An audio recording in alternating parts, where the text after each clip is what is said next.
그래서 우리가 보통 생각할 때 여러분, 하나님께 영광을 돌린다 하면은 영광을 돌리는 방법 중에 어떤 것들이 제일 먼저 생각나시나요? 예배, 또 찬양. 보통 우리가 하나님께 영광 돌린다 하면은 생각하는 방법이 뭔가 하면 찬양이에요. 아니면 감사. 주로 이제 찬양과 감사로 이제 하나님께 영광을 돌린다고 생각을 하지, 몸으로 우리가 하나님께 영광을 돌린다라는 생각은 많이 해보지 않으셨을 거예요. 오늘 우리가 말씀을 통해서 과연 오늘 바울이 권면을 하고 있잖아요. 너희의 몸을 하나님께서 사신 바 되셨기 때문에 이제는 우리의 몸이 내 몸이 아니라 누구의 몸이에요? 예수님의 몸이기 때문에 예수님이 우리에게 주신 이 몸을 가지고 하나님께 영광을 돌리라 라고 그렇게 말을 하고 있습니다. 그래서 우리가 오늘은 우리의 몸으로 어떻게 하나님께 영광을 돌릴지 그 방법에 대해서 좀 살펴보려고 하는데요. 바울은 고린도 교회 안에 있었던 문제들 중에서 특별히 두 가지를 우리의 몸과 연관지어서 이야기를 하고 있는데요. 오늘 13절의 말씀으로 한번 같이 읽어볼까요? 두 가지, 우리의 몸과 연관지어서 말하고 있는 어떤 문제들, 고린도 교회 안에 있는 문제들 중에 두 가지를 우리의 몸과 연관지어서 이야기를 하고 있는데, 우리 13절의 말씀을 한번 같이 읽겠습니다. 시작. 음식은 배를 위하여 있고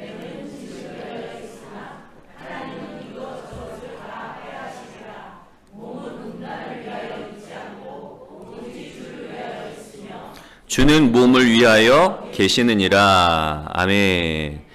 예, 오늘 바울이 본문에서 몸과 관련해서 함께 풀어나가고 있는 두 가지가 뭔가 하면, 첫 번째 뭐라 그랬죠? 음식. 두 번째는 음란. 예. 고린도 교회 안에 있었던 이 두 가지 문제와 관련해서 몸과 이렇게 연관 짓고 있어요. 그러면서 우리가 어떻게 몸으로 하나님께 영광 돌릴지에 대해서 이야기를 하고 있는데요. 첫 번째는 이 몸이 무엇과 관계되어 있다고요? 음식, 먹는 것과 관련이 되어 있는데, 고린도 교회 안에는 먹는 것과 관련해서 두 가지 문제가 있었어요. 첫 번째로는 우상의 제물의 문제. 사람들이 우상 앞에 드렸던 어떤 예물들을 먹는 문제를 가지고 고린도 교회 안에서 분란이 있었던 거예요. 어떻게 우상에게 드린 예물을 먹을 수 있느냐. 그거 말도 안 된다.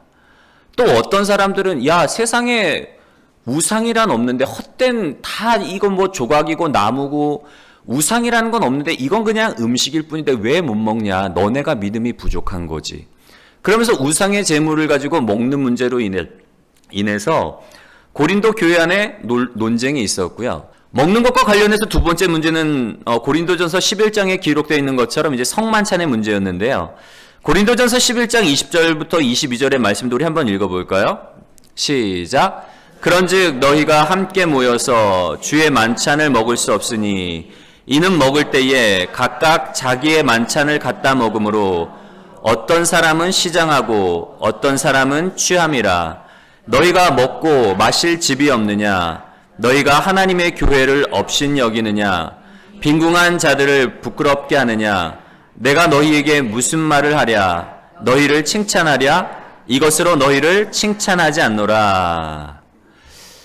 여러분, 성만찬은 아까도 말씀을 드렸지만 예수님이 십자가에 달리기 전에 마지막으로 제자들과 함께 하셨던 그 식사의 자리를 기념하는 사건이에요. 우리가 포도주와 떡을 먹고 마심으로써 예수님을 기념할 뿐만 아니라 예수님의 그 죽으심에 연합하는 것, 그것이 바로 이 성만찬이란 말이에요.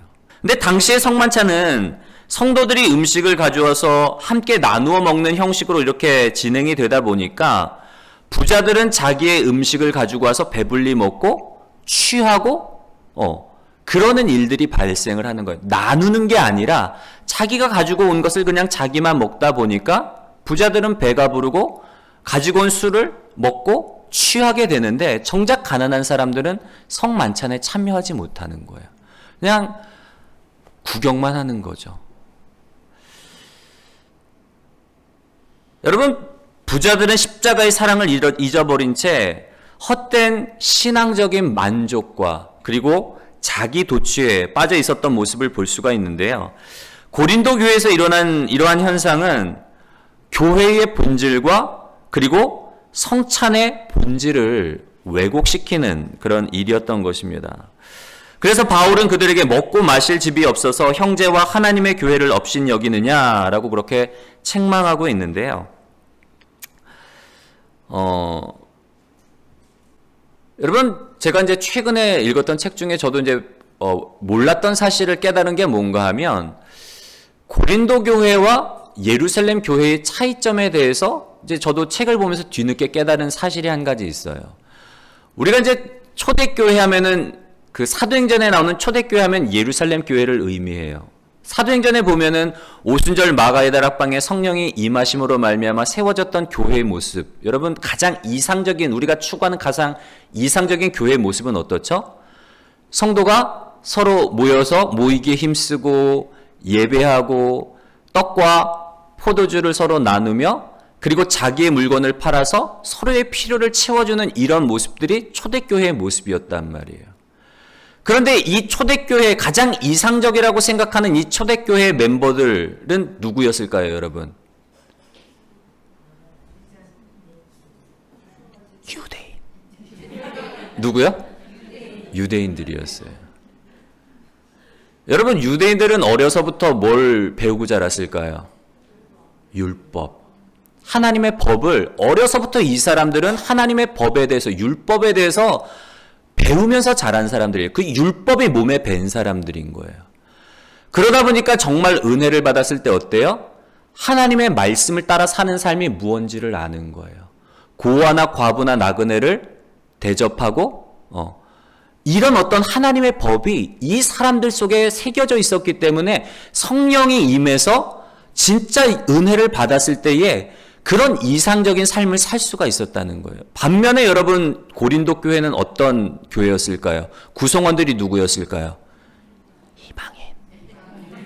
네, 이방인들이에요. 여러분, 고린도 교회도 성령을 받았을까요? 아니면 받았을까요? 고린도 교회도 성령의 임재가 있었단 말이에요. 그렇기 때문에 많은 은사들이 나타나고 많은 역사들이 나타났어요. 그런데 성령의 임재가 있었고 성령의 역사가 있었음에도 불구하고 고린도 안에 이런 먹고 마시는 문제로 인해서 여러 가지 어떤 문제들이 일어난 이유는 뭘까요? 말씀인 거예요. 그 차이가 예루살렘 교회 교인들과 이방인 교회의 차이점이 뭐라고요? 하나님의 말씀에 있었던 거예요. 유대인들은 어려서부터 하나님의 말씀을 듣고 자랐고 말씀에 젖어 있던 사람들이었기 때문에 은혜를 받았을 때, 성령이 임했을 때에 그것이 정말 꽃을 피울 수가 있었던 거고, 고린도 교인들도 은혜를 받고 예수님을 구주로 영접하고 성령을 받았음에도 불구하고 말씀의 기초가 없다 보니까 여전히 육신의 어떤 모습들이 드러나는 거예요. 결정적인 순간에. 그래서 교회 안에 분란이 있고 문제가 있고, 고린도 교회가 그때 잘못됐다는 건 아니에요. 고린도 교회는 진행 중에 있었던 거예요. 과정 중에 있었던 거예요. 여러분, 그만큼 우리가 중요한 게 뭐라고요? 하나님의 말씀이 중요한 거예요. 두 번째로 오늘 바울은 몸과 관련해서, 음식과 관련해서 말씀을 하고 있지만 우상의 제물, 그리고 성만찬과 관련, 먹는 문제와 관련해서 이야기를 하고 있을 뿐만 아니라 두 번째로 무엇과 관련해서 말씀을 하고 있다 그랬죠? 음란. 음행과 관련해서 이야기를 하고 있는데요. 여러분, 바울은 음행에 대한 문제를 언급하면서 음행이 단순히 어떤 도덕적인 타락, 성적인 타락으로 그렇게 이야기를 하고 있지 않아요. 바울은 뭐라고 이야기를 하는가 하면 육체의 쾌락을 쫓아 창기와 놀아라는 것에 대해서 그리스도와의 연합을 깨는 영적인 간음으로 이야기를 하고 있어요. 그러면서 18절에 좀 더 강력하게 이야기를 하고 있는데, 우리 18절 말씀을 한번 같이 읽어볼까요? 시작. 음행을 피하라.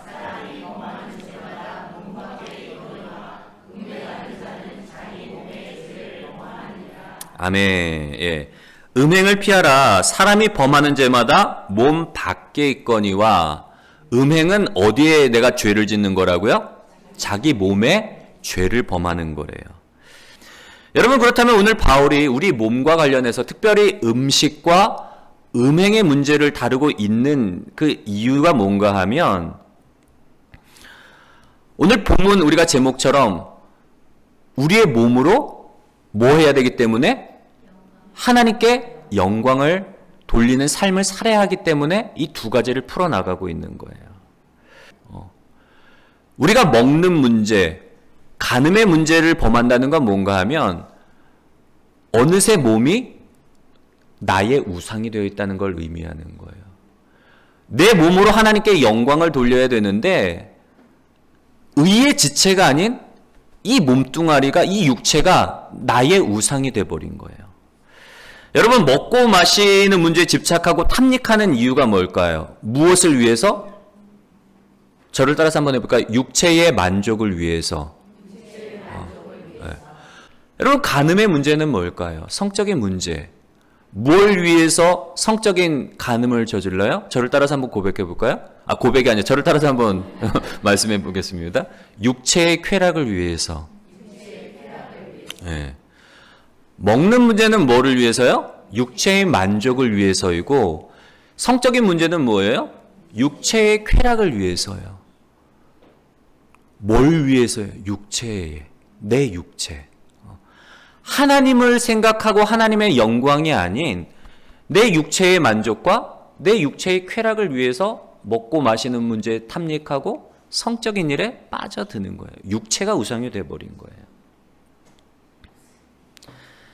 여러분, 하나님의 영광을 위해 사용해야 될 몸을 가지고 나의 만족과 유익을 위해서 사용하다 보니까 하나님은 온데간데 없어지는 거예요. 어느새 우리가 육신의 정욕과 안목의 정욕과 이생의 자랑에 빠져서 사는 삶을 살아갈 수밖에 없는 거예요. 오늘 말씀을 통해서 우리가 이 몸을 가지고 하나님께 영광을 돌리기 위해서는 두 가지, 특별히 이제 우리가 두 가지 자세를 견지해야 되는데, 첫 번째로는 뭔가 하면 한번 읽어볼까요? 시작. 육체를 쳐서 복종시켜라. 예. 우리가 이 몸을 가지고 하나님께 영광을 돌리기 위해서는 첫 번째로는 우리의 몸을 쳐서 복종시킬 필요가 있는 거예요. 우리 육체가 우상이 되지 않도록 육체를 절제하고 때로는 육체를 쳐서 복종시킬 필요가 있는데, 그렇다면 우리가 이 몸이 우상이 되지 않도록 어떻게 육체의 소욕을 절제하며 우리가 이제 길들일 수 있을까요? 신명기 8장 말씀에 보면은 하나님께서 이스라엘 백성들이 일로 하여금 광야 40년 동안 그 광야의 길을 걷게 하신 이유가 나오는데, 그건 다른 게 아니라 너희가 이 광야, 하나님이 너희로 하여금 이 광야 40년 동안 이 광야의 길을 걷게 하신 이유는 뭔가 하면 사람이 떡으로만 사는 것이 아니라 하나님의 입에서 나오는 모든 말씀으로 사는 줄을 내가 알게 하기 위해서 이 광야 40년 길을 걷게 하셨다는 거예요. 여러분, 사실 우리가 이 먹고 사는 문제를 초월하기가 쉽지가 않아요. 제가 그 대형교회에서 부목으로 이제 사임을 하고 나와서 한 1년 동안을 공백기가 있었어요. 임지를 정하지 못하고 청빙받지 못해서 1년 동안 이제 공백기가 있었는데, 그 기간 동안에 이제 어쩔 수 없이 먹고 살기 위해서 이제 쿠팡에서 배송기사로 일을 한 1년 반 정도를 하면서 이제 개척을 했었는데, 그때 느낀 게 뭔가 하면, 야, 이게 먹고 사는 문제를 초월하는 게 쉽지가 않은 거예요. 제가 이전까지만 해도 설교에서 여러분 무엇을 먹을까, 무엇을 마실까, 입을까 염려하지 말고 먼저 주의 나라와 의를 구하시기를 바랍니다. 할렐루야. 너무 쉽게 설교를 했어요. 그래서 정말 아침부터 밤 늦게까지 막 몸무게가 18kg 빠질 정도로 막 열심히 뛰어다녔단 말이에요. 그렇게 막 치열하게 살다 보니까 그때 뼈저리게 느낀 게, 야, 이게 정말 먹고 사는 문제를 초월하기가 쉽지가 않구나. 그런데 그럼에도 불구하고, 여러분 정말 그럼에도 불구하고 그때 깨달은 게 뭔가 하면 이 말씀인 거예요. 사람이 떡으로만 사는 것이 아니라 진짜 하나님의 입에서 나오는 말씀으로 사는 게 우리의 인생이구나. 여러분 주윤발 혹시 아시죠? 홍콩 영화 배우. 저희 어릴 때만 해도 영웅본색. 아마 그 영화 한번 보셨나요? 영웅본색. 남자들은 그런 영화 좋아하잖아요. 홍콩 느와르 영화. 얼마나 멋있어요. 주윤발. 트렌치 코트에 성냥개비 입안에 탁 펄럭이면서 친구를 위해 막 구하러 가는 막 비장한 따라라라라라라 그 막 나오면서 막 저만 두근두근 거렸나요? 그 주윤발이라는 배우가 참 멋진 배우더라고요. 아마 기사를 보신 분이 계실 텐데 자기가 모은 평생 모은 8,100억, 이 8,100억이나 되는 엄청난 돈을 기부를 한 거예요. 그러면서 뭐라고 이야기를 하는가 하면 어차피 세상에 태어날 때 아무것도 가지고 오지 않았기 때문에 나는 갈 때 아무것도 가지고 가지 않아도 나는 상관이 없다는 거예요.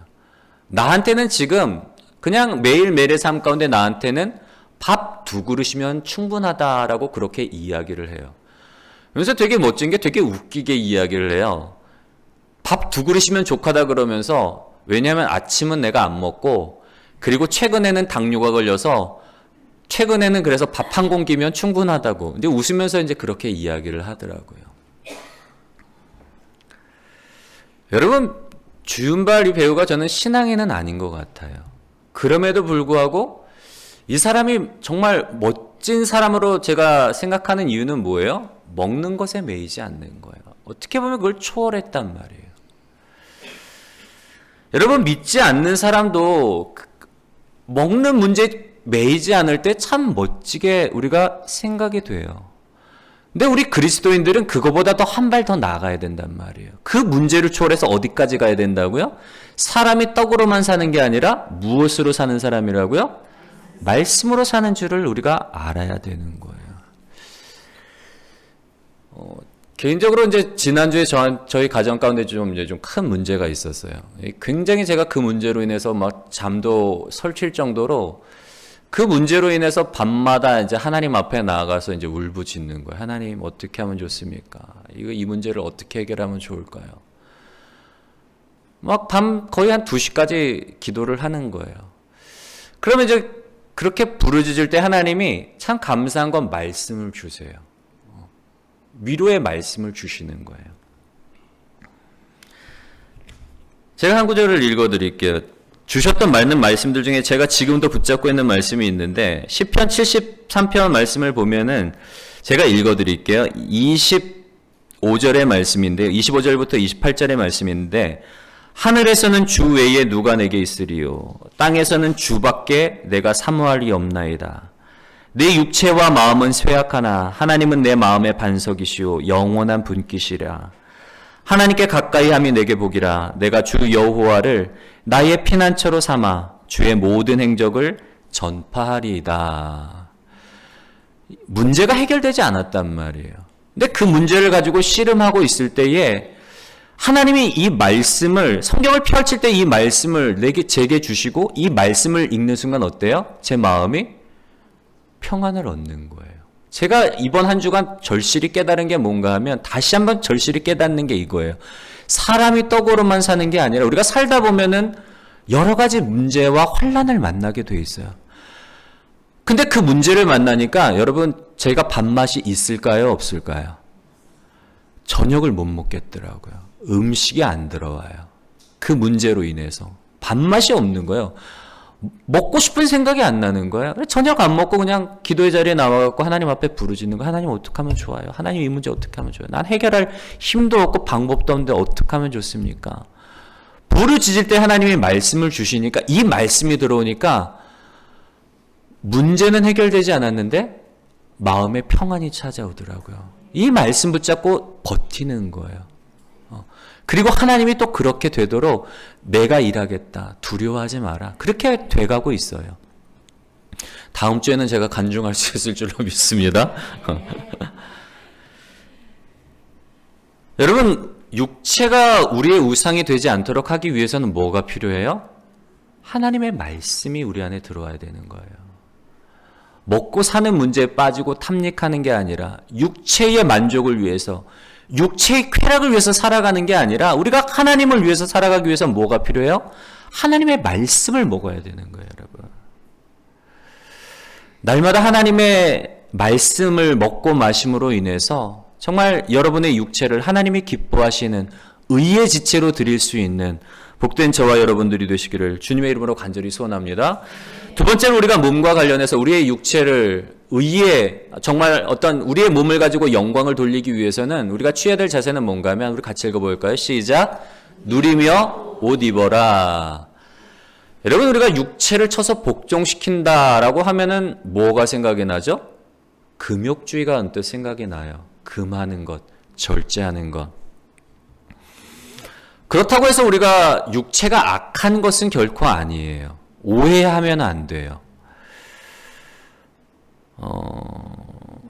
예전에 이제 초대교회 이단 중에 어떤 이단이 있었는가 하면 영지주의라는 이단이 있었어요. 이 이단이 헬라의 이제 플라톤의 어떤 철학 사상을 영향을 받았는데, 플라톤이라는 철학자는 육체는 껍데기일 뿐이라고 그렇게 생각을 했고, 진짜 인간의 어떤 구성하는 요소 중에 진짜 중요한 요소는 영혼이라고 생각을 했어요. 약간 이원론적으로 바라본 거예요.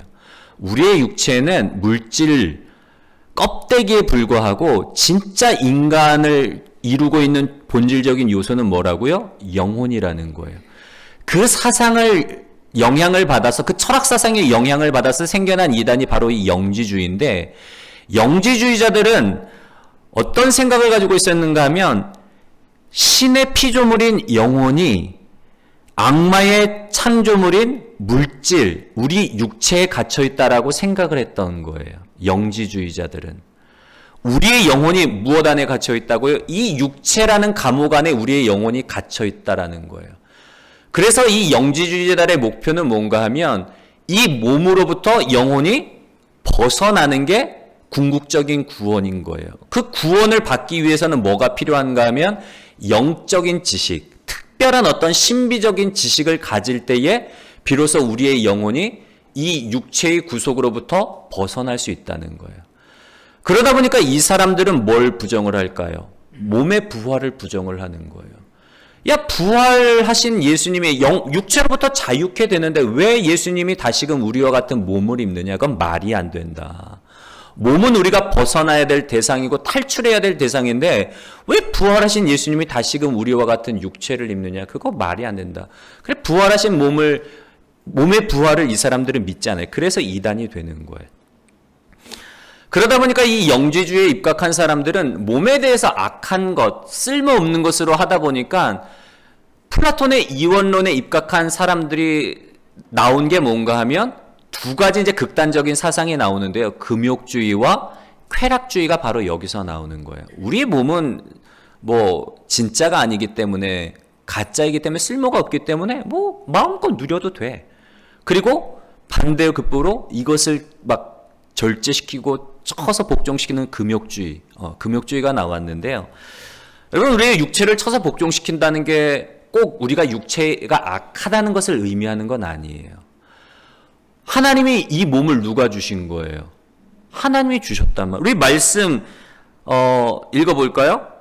너희의 몸은 이렇게 몇 절이죠? 19절. 우리 한번 읽겠습니다. 시작. 너희 몸은 너희가 하나님께로부터 받은 너희 가운데 계신 성령의 전인 줄을 알지 못하느냐? 너희는 너희 자신의 것이 아니라. 여러분, 네, 됐어요. 우리 몸을 누가 주셨다고요? 하나님께서 주셨다는 거예요. 이 몸을 하나님께로부터 우리가 받은 것이고, 이 몸이 뭐예요? 하나님의 성전이라는 거예요. 결코 우리의 몸이 악한 게 아니에요. 그렇다면 이 몸을 가지고 우리가 어떻게 하나님께 영광 돌릴 것인가? 때로는 첫 번째로는 우리가 이 몸이 우리의 우상이 되지 않도록 이 몸의 쾌락과 몸의 만족을 위해서 살아가는 것은 우리가 절제를 해야 돼요. 우리가 조심을 해야 돼요. 그래서 하나님의 말씀을 우리가 날마다 먹어야 되는데, 거기서 끝나는 게 아니라, 그렇다면 이 몸을 가지고 우리가 어떻게 하나님께 영광을 돌릴 것인가? 첫 번째로 뭐라고요? 누리라는 거예요. 누리라는 거. 순회 선교단이라고 아마 들어보셨을지 모르겠네요. 김용희 선교사님이 순회 선교단이라는 이 선교단체를 만드셨는데, 이분은 복음에 대해서 아주 탁월한 분이에요. 저도 이제 복음이 뭘까? 복음에 대해서 너무 궁금해서 이 목회자 복음학교에 들어갔던 적이 있어요. 한 일주일 동안을, 제 기억으로는 한 일주일? 뭐 며칠을 이렇게 이제 세미나를 이렇게 숙소에서 머물면서 같이 세미나를 하는데, 그룹별로 이제 활동을 해요.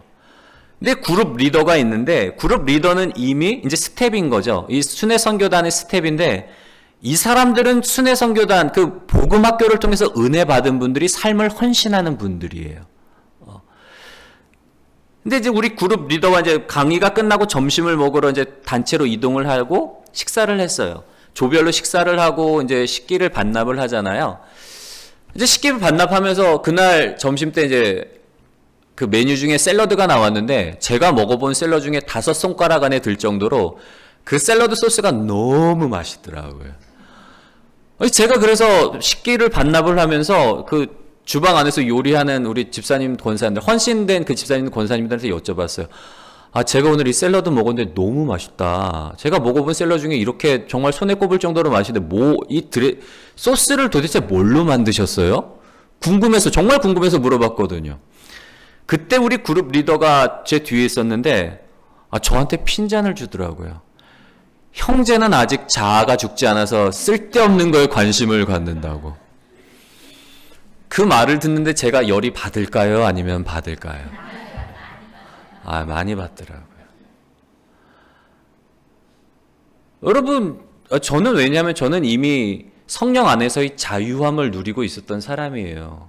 이전에 좋은 교회에서 성령 체험을 하고 성령 안에서의 그 율법주의가 아닌 성령 안에서의 진정한 자유함을 누리고 있었는데, 근데 이 형제는 제가 그때 뭘 느꼈는가 하면 이 사람은 복음 안에서의 자유함을 누리는 게 아니라 복음이 또 다른 올무가 되고 있구나. 그거를 느끼는 거예요. 여러분, 이 세상 자연 만물을 누가 만드셨어요? 하나님이 만드셨잖아요. 누구를 위해서 만드셨어요? 우리를 위해서 아름다운 자연을 만드셨단 말이에요. 하나님이 만드신 자연 만물 속에서 우리가 하나님의 형상과 하나님의 성품을 발견하지만 참 아름다워라 주님의 세계는. 여러분, 아름다운 자연을 보면서 찬양이 절로 나오잖아요. 아름다움을 느끼고 맛있는 음식 속에서 그 맛을 느끼고 행복을 느끼고 감사를 느끼는 것. 하나님이 우리를 위해서 만들어주신 것들을 우리는 누리면 되는 거예요.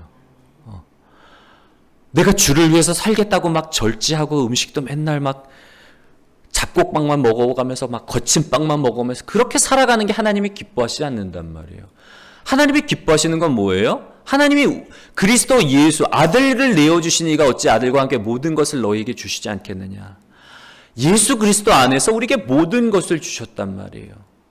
우리가 풍요하게 살라고. 그러면 밭에 숨겨놓은 그 보화 같은 것들을 캐내서 어떻게 하면 돼요? 누리면 되는 거예요, 여러분.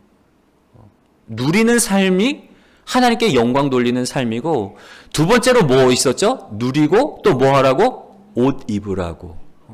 뭐로 옷 입는가 하면, 우리가 어떻게 영광을 돌리는가 하면 하나님의 영광으로 옷 입는 거예요, 여러분. 제가 예전에 이해되지 않았던 말씀이 한 구절 있었는데 뭔가 하면 아담과 하와가 범죄한 이후의 그 결과, 저들의 눈이 밝아져서 벗은 줄을 알고 나뭇잎을 가져다가 몸을 가리웠다라고 그렇게 기록되어 있어요. 여러분, 범죄함의 결과는 뭐예요? 대부분 보면 범죄함의 결과는 부정적인 방향으로 나아간단 말이에요. 저주를 받아서 땅은 가시덤불과 엉겅퀴를 내고, 남자는 땀을 흘려야지, 수고해야지 먹을 것을 얻게 되고, 여자는 해산의 고통, 산고의 고통을 겪게 되고, 다 부정적으로 바뀌게 된단 말이에요. 죄의 결과는. 근데 눈이 밝아졌다. 눈이 밝아졌다는 건 뭐예요? 좋은 거 아닌가요? 죄의 결과라면 눈이 어두워져야 되는데 눈이 밝아져서 벗은 줄을 안다는 거예요. 저는 이게 이해가 안 되더라고요. 아니, 죄의 결과라면 눈이 어두워져야 되는데 왜 밝아진 게 이게 죄의 결과일까? 물론 어떤 벗은 줄을 알고 수치를 느낀다는 측면에서는 이게 죄의 결과가 확실하지만, 눈이 밝아졌다라는 거는 내가 봤을 땐 이거는 좋은 건데 이걸 어떻게 해석해야 되지? 그 고민이었어요. 근데 어떤 책에서 그런 이야기가 나오더라고요. 범죄함 이전에는 아담과 하와가 벗었음에도 불구하고 서로를 바라볼 때 수치심을 느끼지 않은 이유는 뭔가 하면 하나님의 영광으로 옷 입고 있었기 때문에, 하나님의 눈부신 영광, 그 거룩하신 영광으로 옷을 입고 있다 보니까 서로의 눈에 비친 모습이 뭐예요? 하나님의 영광으로 옷 입은 그 모습을 보는 거예요. 우리가 이제 태양빛을 보면 어때요, 여러분? 눈이 부셔서 못 보잖아요. 눈부셔. 그러면서 눈 감으면 약간 까맣게 보이잖아요. 한 번도 하늘을 안 올려다보셨나요? 우리가 눈부신 영광을 보면 눈이 부셔서 우리 안에 있는 그 죄성을 볼 수가 없었던 거예요. 근데 범죄하는 순간 뭐 어떻게 돼요? 하나님의 영이 떠나가니까, 그 영광이 사라지니까 비로소 우리의 벌거벗은 실체를 볼 수가 있는 거예요. 제가 지난 한 주간 굉장히 고민하면서 힘들어했을 때, 아까도 그 시편 73편의 말씀을 주셨을 뿐만 아니라 이사야서 61장의 말씀도 주셨는데, 61장 3절의 말씀을 한번 같이 읽어볼까요? 이 말씀을 읽고 이제 말씀 마무리합니다. 우리 같이 읽겠습니다. 시작. 무릇 시온에서 슬퍼하는 자에게 화관을 주어 그 죄를 대신하며, 기쁨의 기름으로 그 슬픔을 대신하며, 찬송의 옷으로 그 근심을 대신하시고, 그들이 그 의의 나무 곧 여호와께서 심으신 그 영광을 나타낼 자라 일컬음을 받게 하려 하심이라. 아멘. 이 말씀을 통해서 또 저를 위로해 주셨는데, 그 찬송의 가사, 제 대신 화관을, 기도하는 가운데 그 찬송이 제게서 막 나오더라고요. 그러면서 하나님이 시온에서 슬퍼하는 자를 위로하시는데, 슬플 때 이스라엘 백성들은 죄를 뒤집어 쓴단 말이에요. 화로 다 망하게 되었도다. 막 죄를 뒤집어 쓰는데, 하나님이 그 뒤집어 쓴 그 죄 대신에 뭘 주신다고요? 화관을 주시고, 하나님이 기쁨의 기름을 부으심으로 말미암아 슬픔이 사라지게 하시고, 찬송의 옷을 주심으로 말미암아 근심이 사라지게 하신대요. 그뿐만 아니라 하나님이 뭐라고 나와 있죠? 다시 한번 읽어볼까요? 61장. 그들이 의의 나무 곧 여호와께서 심으신 그 영광을 나타낼 자라 일컬음을 받게 하려 하심이라. 여러분, 하나님이 우리의 모든 근심과 슬픔과 걱정을 다 거두어 가시고, 하나님이 의의 옷들, 기쁨의 옷들, 찬송의 옷들, 영광의 옷을 우리에게 입혀주심으로 말미암아 하나님이 그 입혀주신 옷을 우리가 입음으로 인해서 하나님께 영광이 돌려드리는 거예요. 세상 사람들이 우리를 바라볼 때, 야, 저 사람은 도대체 저런 고난 가운데서 어떻게 저렇게 찬송할 수 있을까? 저런 상황 가운데서 어떻게 저렇게 기뻐할 수 있을까? 저 사람은 어떻게 저렇게 의로운 삶을 살아갈 수 있을까? 우리의 모습, 하나님이 입혀주신 그 옷을 보면서 하나님께 영광을 돌려드리는 거예요. 여러분, 부모들 입장에서 그렇잖아요. 저는 이 말씀을 묵상하면서 무슨 생각이 드는가 하면, 저희가 이제 딸만 셋인데 어려요. 그러면 부모의 마음은 뭔가 하면 아이들에게 예쁜 옷을 입혀주고 싶은 거예요. 좋은 것을 입혀주고 싶고. 여러분, 아이들은 뭐 하면 돼요? 그냥 부모님의 손에 그냥 몸을 맡기면 돼요. 입혀주시는 거 입고 그냥 누리면 된다고요. 하나님이 우리에게 채워주시는 것들을 누림으로 인해서 기뻐하고 감사하고, 하나님이 입혀주시는 그 영광의 옷을 입는 것만으로 이미 우리는 하나님께 영광 돌리는 삶이라는 거 우리가 기억하셨으면 좋겠고요. 어떻게 우리가 몸으로 하나님께 영광을 돌릴 수 있을까? 이 몸이 우리의 우상이 되지 않도록 날마다 말씀을 우리의 양식 삼고, 그리고 하나님이 주시는, 우리의 삶 가운데 주신 모든 것들을 기쁨으로 감사함으로 누리면서 하나님께 영광 돌리고, 입혀주시는 그 화관과 기쁨의 옷과 찬송의 옷과 영광의 옷으로 하나님을 나타내는 것, 하나님 행하신 모든 행적을 전파하는 것, 그것이 영광 돌리는 삶이라는 사실을 기억하고, 여러분, 우리의 몸으로 하나님께 영광 돌리시는 복된 저와 여러분들 되시기를 주님의 이름으로 간절히 소원합니다.